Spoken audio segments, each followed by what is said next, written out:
saudara sekalian, mari kita bersikap menjadi.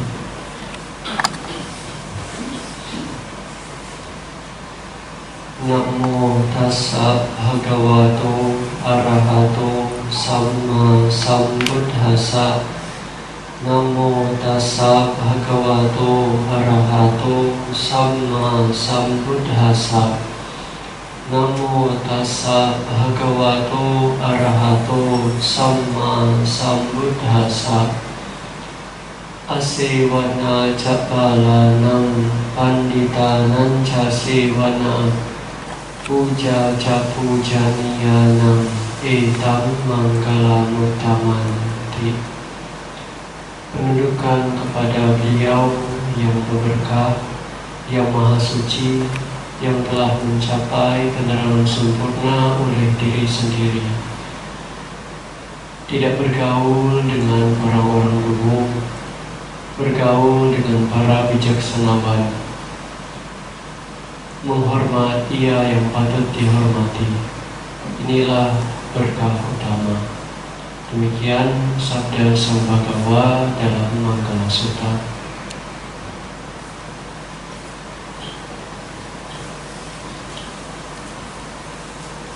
Pemimpin puja bakti yang saya hormati, Ibu Bapak dan juga saudara-saudari sekalian yang berbahagia, terimalah salam kasih dalam drama Terpujilah Sang Buddha, Namo Buddhaya.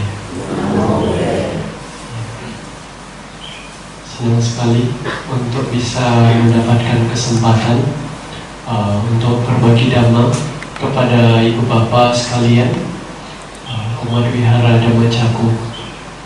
Semuanya sehat? Ya, sadu ya. Semoga semuanya dalam keadaan yang baik.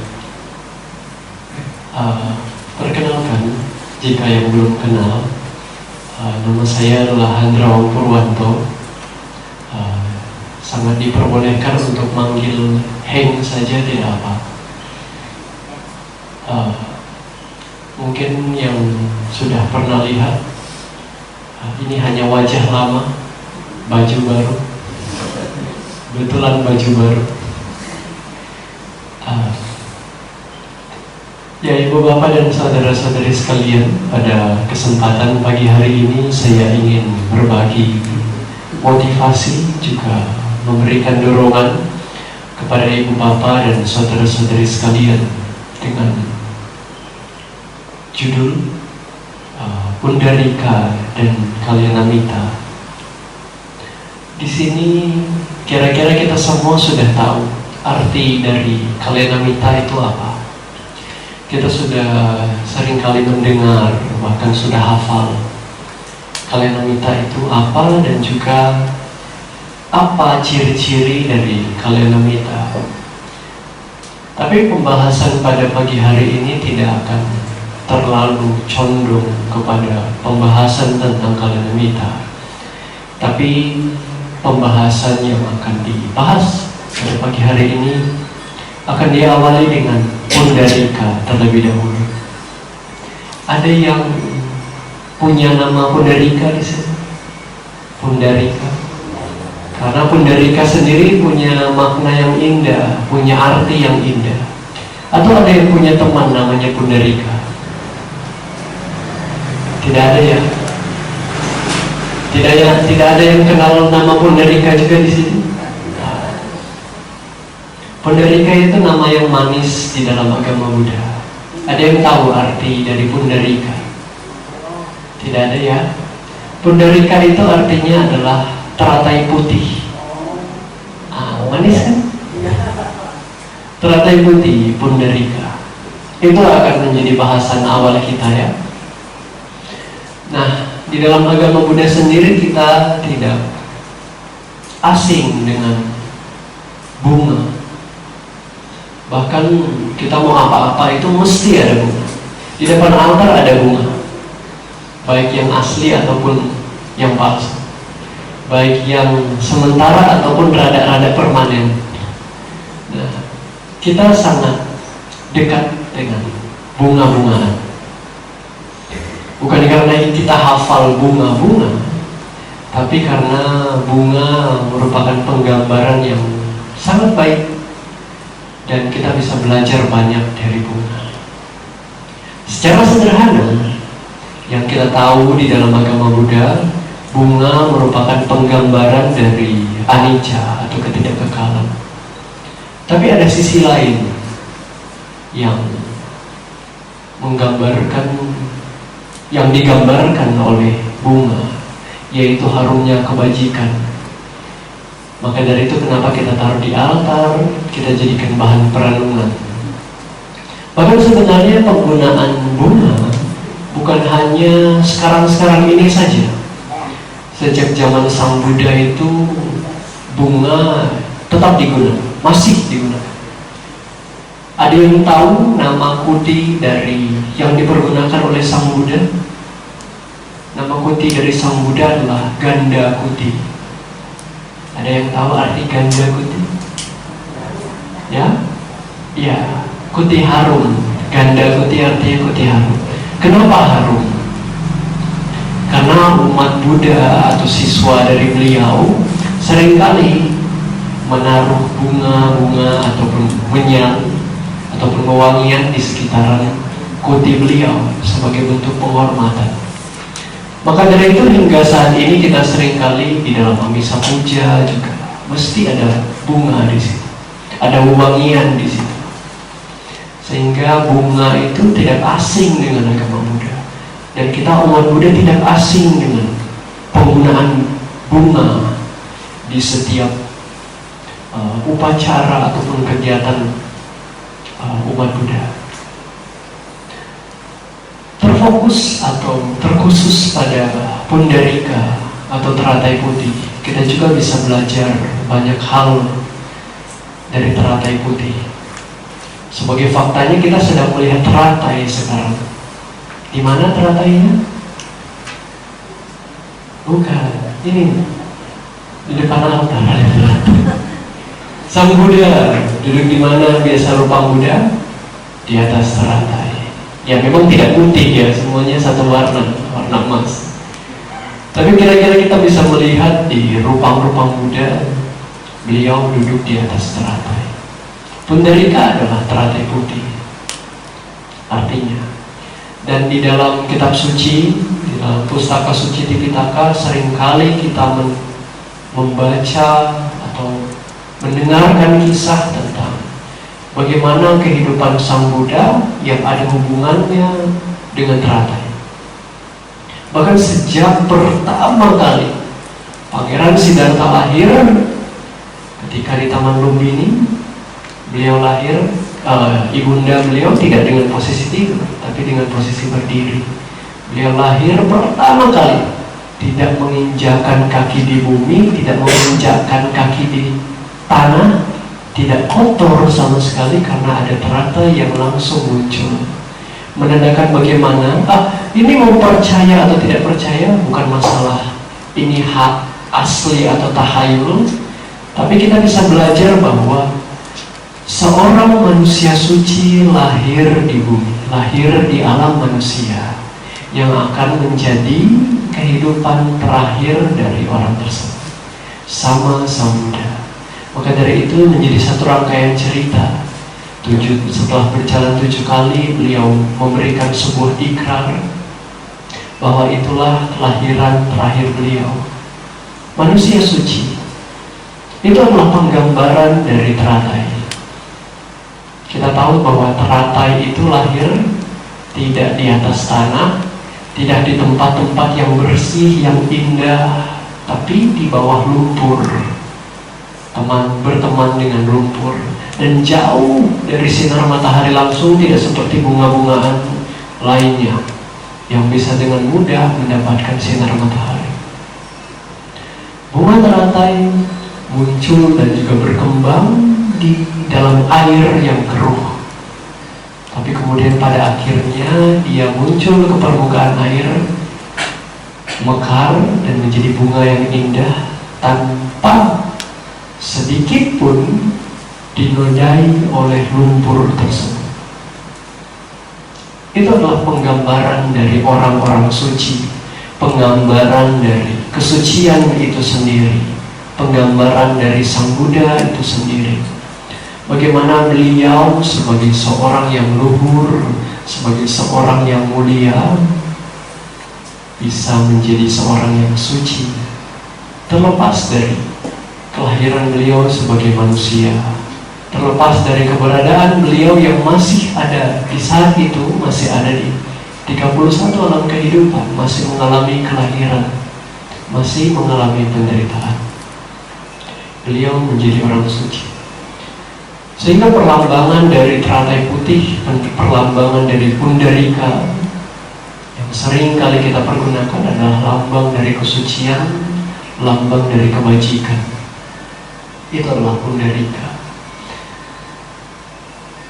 Maka dari itu ketika kita melihat di dalam agama Buddha yang tidak asing dengan bunga-bungaan, tidak asing dengan teratai-terataian, meskipun bukan teratai putih, di situ kita bisa belajar banyak hal. Bukan karena untuk sekedar menjadi penghias, bukan sekedar untuk menjadi pengharum.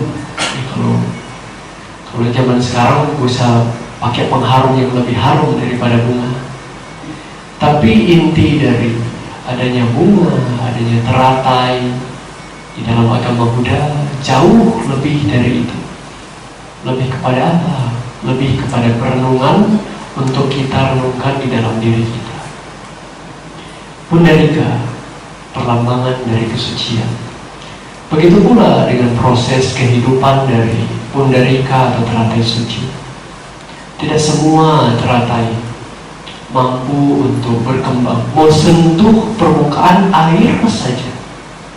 Tidak semua teratai berhasil, apalagi mau mekar di atas permukaan air. Tidak semua Pundarika mampu. Oleh 1-2 sebab dimakan ikanlah tunasnya, atau mau seperti apa, karena apa, mau keringlah airnya atau bagaimana. Tidak semua Pundarika mampu untuk mekar, menjadi indah. Maka dari itu, dari Pundarika kita belajar ada sebuah proses di dalam kehidupan kita sebagai manusia dengan status kita sebagai siapapun. Dari Pundarika kita belajar bahwa satu keindahan, satu kesuksesan di dalam kehidupan seorang manusia, ada banyak sekali proses, banyak sekali perjuangan yang dibutuhkan oleh orang tersebut untuk mencapai sebuah kesuksesan, mencapai sebuah kebahagiaan. Dari Pundarika kita belajar bahwa tidak mesti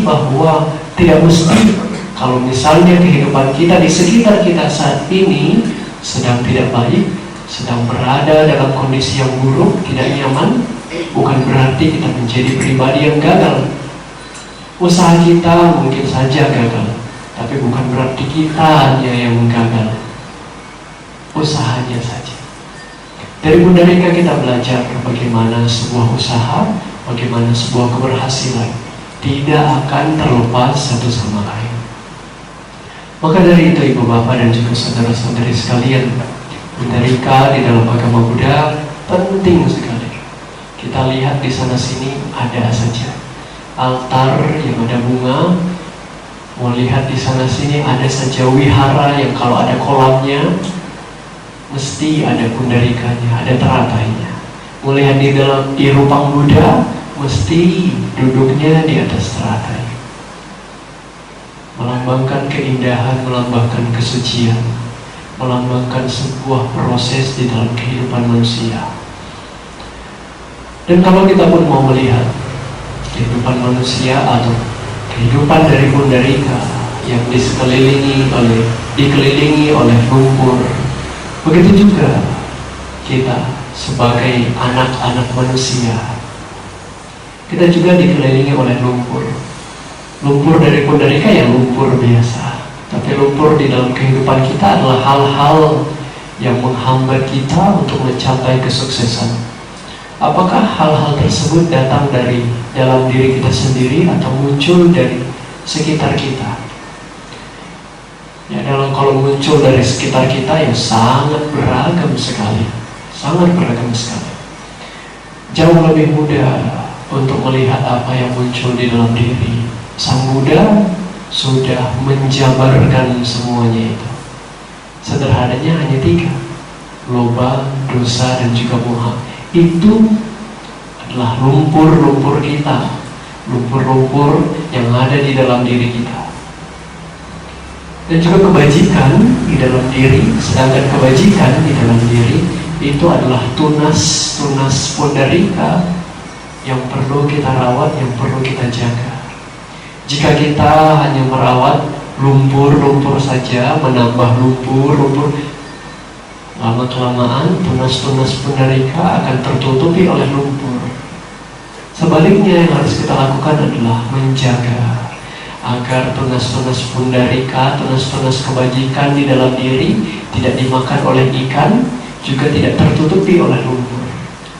Sehingga kita juga bisa untuk perlahan namun pasti berkembang, menyentuh permukaan air dan juga mekar menjadi bunga yang indah. Bukan berarti kita tidak memiliki tunas-tunas pundarika. Sejahat-jahatnya orang, setiap orang punya sisi kebaikan. Dan begitu juga sebaliknya. Sebaik-baiknya orang, orang tersebut juga masih punya kekurangan, masih punya keburukan. Kebaikan dan juga keburukan di dalam diri masing-masing orang masih punya. Sebelum kita menjadi arhat, tentunya kita masih punya. Maka dari itu ibu bapak dan saudara-saudari sekalian, seperti pundarika yang mampu untuk tumbuh dan juga berkembang menjadi bunga yang indah, bukan berarti kita tidak mampu tumbuh dan berkembang menjadi pribadi yang baik, menjadi pribadi yang mantap di dalam kebajikan. Kita adalah benih-benih pundarika itu. Satu hal yang lain yang dimiliki oleh pundarika, satu ciri yang lain yang dimiliki oleh pundarika. Kalau kita mau melihat di kolam teratai, di sini ada yang sudah pernah ke Batu, Malang, pernah ke PDA. PDA itu Padepokan Damandiparama. Itu ada satu tempat di sana, satu area. Kalau yang sudah pernah pergi, namanya Balai Kambang. Nama tempatnya Balai Kambang. Balai Kambang itu apa? Balai Kambang itu adalah dhammasala yang dikelilingi oleh kolam teratai. Itu kalau teratainya tumbuh itu indah sekali. Karena sampingnya itu adalah reclining Buddha, Buddha tidur emas. Indah sekali. Di kolam itu, di kolam-kolam teratai yang sering kali kita lihat, tidak hanya ada satu teratai yang muncul di kolam yang luas, tapi ada berbagai macam atau ada beberapa bunga teratai yang muncul. Tidak mesti sekaligus, tapi kira-kira kalau kita lihat ada banyak sekali bunga teratai yang muncul. Dari sini kita belajar bahwa sebuah proses kita tidak hanya berproses sendiri. Kita hidup sendiri, punya keluarga sendiri. Kita mungkin menghidupi diri kita sendiri. Kita lahir dan juga meninggal sendiri-sendiri. Tidak ngajak-ngajak. Kalau boleh jangan. Nah, dalam kehidupan kita memerlukan satu hal yang disebut dengan kalyanamitta. Seperti bunga teratai yang tumbuh bersama, mekarnya juga satu kolam, beberapa bunga teratai. Kita juga sebagai tunas-tunas kalyanamitta perlu tunas-tunas pundarika, tunas-tunas teratai putih perlu pundarika, perlu kalyanamitta untuk bisa tumbuh dan juga berkembang seperti pundarika. Karena ada satu obrolan atau satu obrolan lebih kasual yang terjadi sekitaran 2500 tahun yang lalu, di mana salah seorang biku yang tersohor pada saat itu sempat berseloroh kepada Sang Buddha. dengan mengatakan bahwa Kalyanamita itu Bante, kalau mau dilihat-lihat, Kalyanamita itu adalah separuh dari pelatihan, 50% dari pelatihan. Dalam artian, kalau mau kita latihan nih, kita butuh setengah perjalanannya itu kira-kira kita butuh Kalyanamita. Dan meskipun itu adalah siswa terunggul yang berseloroh, itu adalah siswa terunggul dalam kebijaksanaan, kira-kira semuanya sudah tahu siapa ya? Bante Sariputta. Meskipun yang berkata demikian adalah Bante Sariputta, Sang Buddha dengan tegas membantah. Tidak, Sariputta. Kalyanamita itu bukanlah separuh, bukanlah 50% dari pelatihan. Kalyanamita itu adalah 100% dari pelatihan. Kalyanamita itu adalah sepenuhnya dari pelatihan, tidak setengah dari pelatihan. Sahabat yang baik, sahabat yang mampu untuk mendorong kita di dalam kebajikan, sahabat yang mampu mendorong kita untuk terus-menerus di jalan yang baik. Tidak hanya separuh perjalanan dia mendorong kita, tapi sampai tujuan dia mendorong kita. Seperti pendereka-pendereka yang ada di dalam kolam, tidak hanya ketika mau menyentuh permukaan air, kemudian pendereka-pendereka yang lainnya mati untuk menyisakan satu bunga saja, tapi mekarnya bareng-bareng, tumbuhnya sebagai tunasnya bareng-bareng, menyentuh permukaan air, kemudian berbunganya juga bareng-bareng. Tidak di waktu yang bersama, tapi punya usaha yang sama-sama. Itu adalah Kalyanamita yang sepenuhnya merupakan bagian 100% dari pelatihan. Dan berkaitan dengan Kalyanamita, Kalyanamita bukanlah perkara orang yang mau kita cap sebagai sahabat. Bukanlah orang yang sejak kecil bareng, terus dengan kita main-main di taman kotor-kotoran bareng, hujan-hujanan bareng. Tidak perlu seperti itu. Kalyanamita bukan harus orang yang betul-betul kita kenal luar dalam, seperti apa orangnya, sampai kentutnya juga hafal. Tidak mesti sampai seperti itu. Kalyanamita adalah teman, adalah sahabat, adalah mitra di dalam kebajikan. Ketika orang tersebut meskipun kita kenal hanya sekedar nama, ketika dia mampu untuk mengajak kita, dia mampu untuk membuat kita merasa terdorong melakukan kebajikan sekecil apapun, orang itu adalah Kalyanamita kita.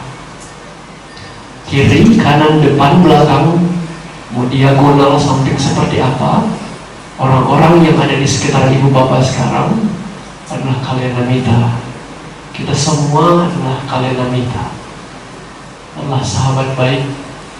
Kita adalah Kalyanamita bagi orang-orang di samping kiri, kanan, depan, belakang kita. Begitu juga orang-orang di kiri, kanan, depan, belakang kita saat ini adalah Kalyanamita kita, sahabat-sahabat baik kita. Kalyanamita tidak perlu dibatasi dengan identitas dalam bentuk apapun. Kalyanamita tidak berbatas waktu juga. Mau mengenal sekenal apa, sedalam apa, sedekat apa, selama itu di dalam kebajikan, itu adalah Kalyanamita, siapa pun itu. Dan kita sebagai siswa Sang Buddha, kita sebagai murid-murid dari Sang Buddha yang sedang berlatih, mau sebanyak apapun, seintensif apapun, ataupun setidak intensif apapun, kita membutuhkan orang-orang di samping, kiri, kanan, juga depan, belakang kita. Kita membutuhkan dorongan, kita membutuhkan kalenamita untuk mampu membuat tunas itu tidak mati sebagai tunas, untuk membuat pohon atau pundarika tidak mati ketika mau menyentuh permukaan air, untuk membuat pundarika itu mampu menjadi pundarika yang indah, mekar di atas permukaan air tanpa ada noda sedikit pun. Kita membutuhkan kalenamita, dan kita saat ini untungnya sudah menjadi kalenamita bagi orang-orang di sekitar kita. Ketika orang-orang tersebut mampu untuk melakukan kebajikan, meskipun kita hanya lihat, itu adalah kalenamita kita. Maka ia yang melakukan kebajikan adalah kalenamita bagi siapapun. Ia yang berada di dalam kebajikan adalah kalenamita bagi semuanya. Anak Anda, kakak adik Anda, suami istri Anda, orang tua Anda, orang yang tidak Anda kenal, selama di dalam kebajikan itu adalah kalenamita. Dan maka dari itu, ibu bapak dan saudara-saudari sekalian, kita adalah pundarika, dan kita perlu pundarika yang lain untuk menjadi sahabat baik kita. Tidak sekedar menjadi tunas, tapi juga menjadi bunga yang indah. Kita semua sudah dikelilingi lumpur di dalam kehidupan kita. Kita semua mungkin ada teman-teman kita yang baru menjadi tunas tapi sudah dimakan ikan. Kita ketika masih mampu untuk menjadi tunas, berkembang secara perlahan-lahan, kita masih mampu untuk berusaha seperti pundarika. Semoga semuanya, semua ibu bapak dan saudara-saudari sekalian mampu untuk menjadi pundarika, menjadi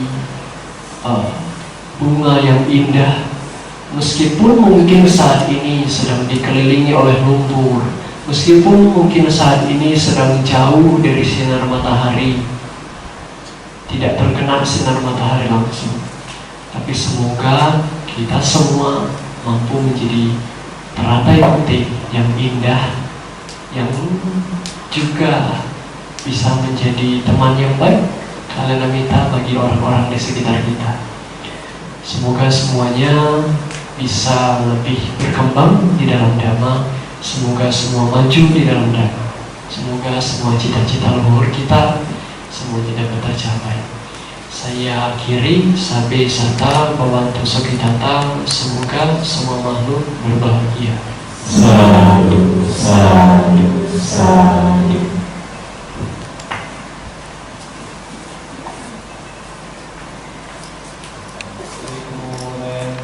Sagarang ewa mewa ito dinang petanang upakapati icitang patitang tumhang piwadana sirisa nica uda pacaino.